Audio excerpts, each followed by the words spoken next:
SMore VS1000 code scanner demo for VS1000's field light effect.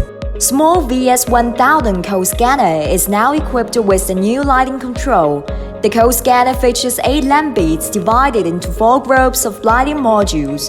Each group is controlled by a separate switch.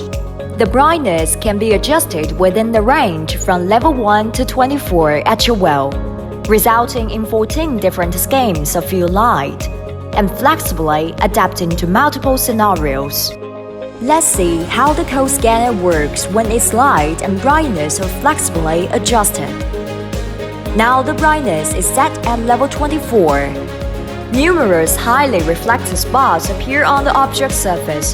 Hard to read the barcode, but the barcode can be read clearly when the brightness is set to level 4.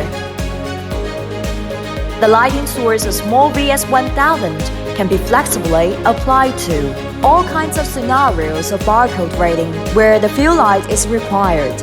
This helps you read barcodes rapidly and efficiently.